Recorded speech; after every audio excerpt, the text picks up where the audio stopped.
তবে প্রিয় ভাইয়েরা, ইসলাম মানে কাজী ইব্রাহিমের বক্তৃতা নয়, ইসলাম মানে বাইতুল মোকাররমের খতিবের কোন বক্তৃতা নয়, ইসলাম মানে কোন পীরের বক্তৃতা নয়, ইসলাম মানে কোন বুজুর্গের কথা নয়, ইসলাম মানে কোন ইমামের মত নয়, ইসলাম মানে কোন মনীষীর কোন প্রবাদ নয়।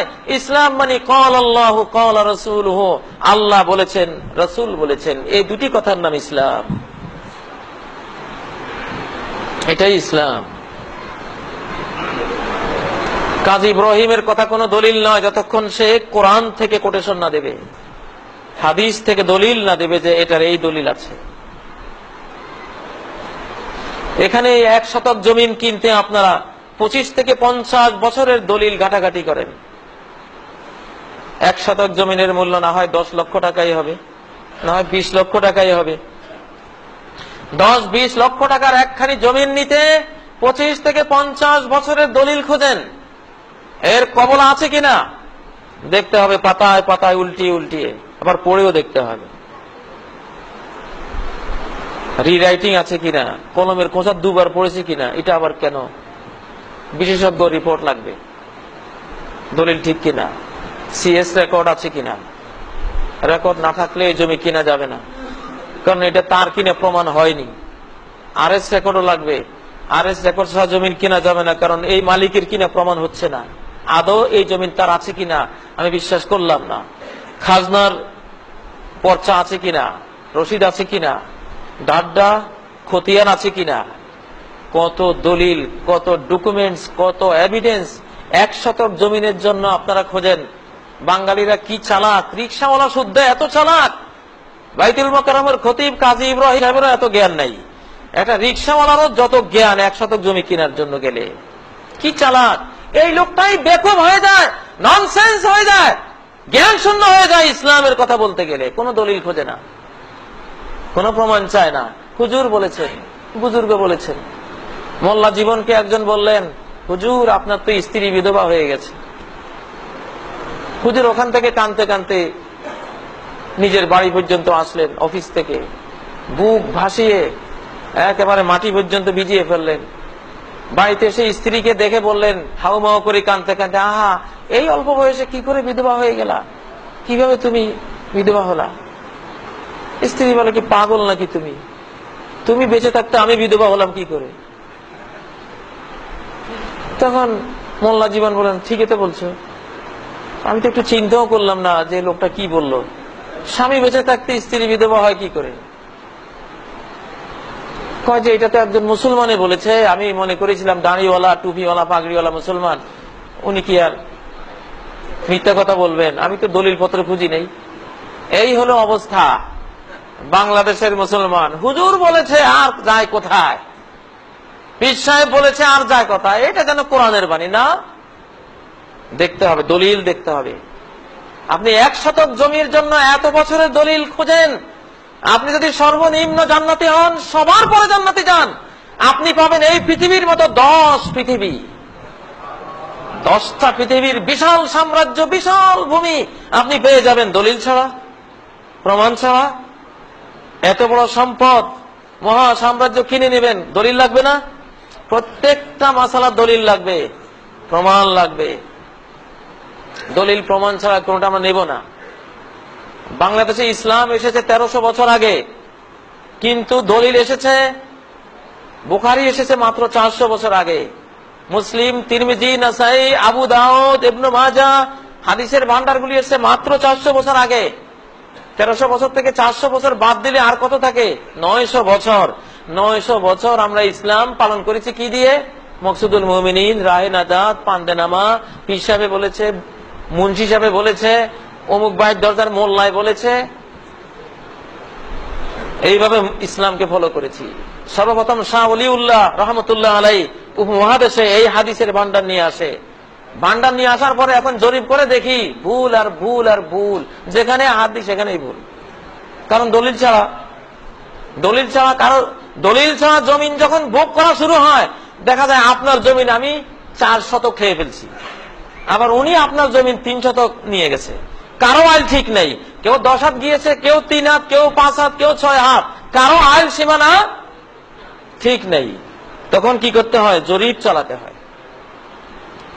এই বাংলার বুকে সব বড় বড় আলেম, খতিবে আজম, ইমামে আজম, মুফতি আজম, আল্লামায়ে দাহার, বড় বড় আলেম সবাই আমরা পড়েছি আলিফ বে তে সে। আমিও পড়েছি আলিফ বে তে সে। আমার ওস্তাদ আমাকে বে তে সে পড়িয়েছেন, রে জে হে খে। সবাই লক্ষ লক্ষ আলেম, সবাই। কেউ একদিনে জিজ্ঞাসা করলো না এত বড় ভুল কিভাবে পড়ছি। কোরআন আঙ্গুল দিয়ে দেখিয়ে দিচ্ছে। কোরআনের 14 নম্বর সূরা ইব্রাহিম, আলিফ লাম র।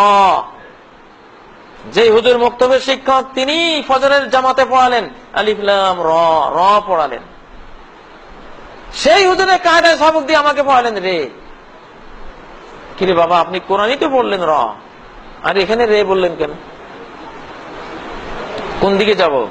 কোরআন ভুল না আমি ভুল? আমি ভুল। কোরআনে যেটা বলেছে আলিফ লাম র, এটা রয় হবে, রে হবে না। কোরআন বলেছে হামিম, হামিম। ইমাম সাহেব মসজিদে পড়িয়েছেন হামিম, হা, কিন্তু মক্তবে শিশুদেরকে, আমাদেরকে সবাইকে পড়িয়েছেন হে। তাহলে ভুল আছে কিনা আমাদের? অবশ্যই আছে। এখন কি কেউ হে পড়ে? কেউ কি রে পড়ে? কেউ খে পড়ে? কেউ পড়ে না। ভুল ধরা পড়েছে, সংশোধন করে নিয়েছে, আলহামদুলিল্লাহ। এইভাবে ভুল ধরা পড়বে, সংশোধন করে নিতে হবে।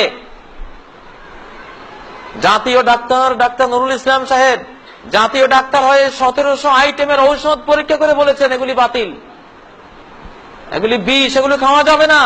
1700 আইটেমের ঔষধ বাতিল করে দিয়েছেন। ঠিক আমাদের ধর্মকর্মে এত কুসংস্কার ঢুকে পড়ে আছে, শত শত আইটেম বাতিল করে দিলে আমাদের ইসলামিক স্বাস্থ্যটা সুন্দর হবে, ধর্মটা নির্ভেজাল হবে। কত মিলাদ ঢুকিয়ে রেখেছি, কত তরিকা ঢুকিয়ে রেখেছি, কত নকশেবন্দি, কত চিস্তি, কত কাদেরি, কত মুজাদ্দেদি, কত হারুনি, কত শিয়া, কত ওয়াহাবি, কত গরম সুন্নি, কত কি আমরা ঢুকিয়ে রেখেছি। আজীব তামাশা, ভেজাল আর ভেজাল আর ভেজাল। এই জন্য প্রিয় ভাইয়েরা, ইসলামের নবজাগরণ সারা বিশ্বে শুরু হয়েছে। এখন খাঁটি ইসলাম আসবে কোরআন থেকে এবং সহিহ সুন্নাহ থেকে। অনেক কিছু চেঞ্জ হয়ে যাবে। কিছু পরিবর্তন দেখলে মনে করবেন না যে এটা কি করলো, হয়তো এটাই ঠিক ছিল, এটাই ঠিক আছে, কিন্তু আমাদের দেশে প্রচার পায়নি। আজ থেকে 50 বছর আগে গ্যাস, গ্যাস নামে একটা পদার্থ আছে, আমরা কেউ জানতাম না। বাংলার জমিনের নিচে হাজার হাজার কোটি ডলারের গ্যাস পড়ে আছে, কোটি কোটি গাড়ি চলবে, স্বপ্নেও কেউ দেখি নেই। কিন্তু জিনিসটা ছিল, আছে। এখন তুলতে পেরেছি, আলহামদুলিল্লাহ, তুলেছি, ব্যবহার করছি। এখন যদি গ্যাস দেখে কেউ বলে আমার বাপ চাচারা চলে গেছে গ্যাস ছাড়া, কখনো কোনোদিন গ্যাস দিয়ে গাড়ি চালাতে দেখি নেই, কোত্থেকে তুমি এটা নিয়ে আসছো, এটা আমি বিশ্বাসই করি না, এটা বাদ দাও। আরে ভাই, গ্যাস ছিল তো, শত শত বছর থেকে এটা ছিল, আমরা আবিষ্কার করতে পারিনি। ইসলামে অনেক জিনিস আছে। নামাজের মধ্যে দেখবেন আজকে মসজিদে অনেকে আমিন জোরে বলেন, এটা খনির মধ্যে ছিল, আমরা টের পাইনি। এখন খনি থেকে আহরণ করে আনা হয়েছে, টাটকা জিনিস। আমল করো।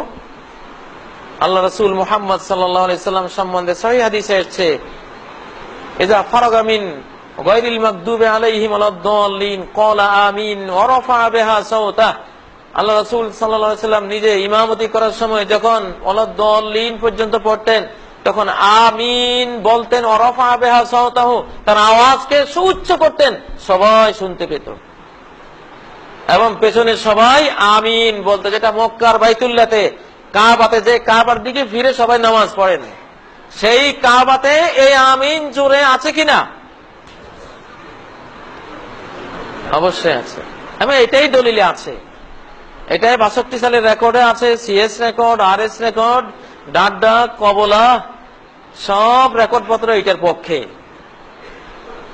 আপনি যদি বলেন যে বাবারে আমার বাপ চাচারা করে নাই, ওনারা টের পান নাই, আমি তো টের পাই নাই।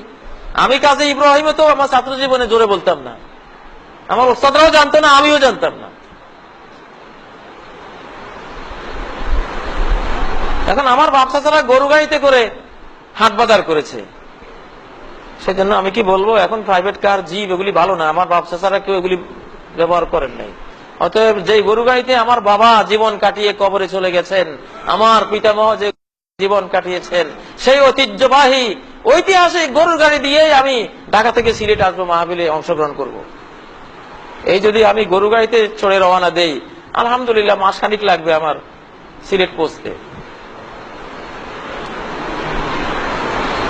ব্রেইনটাকে সতেজ রাখতে হবে, যেটা সত্য পাওয়া যাবে, দলিল প্রমাণে পাওয়া যাবে, গ্রহণ করতে হবে, গ্রহণের মানসিকতা থাকতে হবে। এক জায়গায় জমে বসে থাকলে হবে না, তাহলে আপনি পিছিয়ে পড়ে যাবেন। যারা আমিন জোরে বলবেন, তারা এই জোরে বলার একটা সুন্নত জিন্দা করার কারণে প্রতি রাকাতে 10টা নেকি বাড়তি পেয়ে জান্নাতের ফার্স্ট ক্লাসে চলে যাবেন, আর আপনি পেছনের কাতারে পড়ে থাকবেন।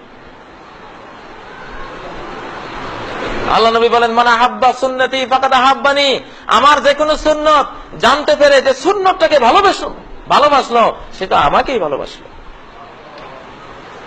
ওমান আহাব্বানি কানা মাই ফিল জান্নাহ, আর যে আমাকে ভালোবাসবে সে জান্নাতে থাকবে আমার সাথে।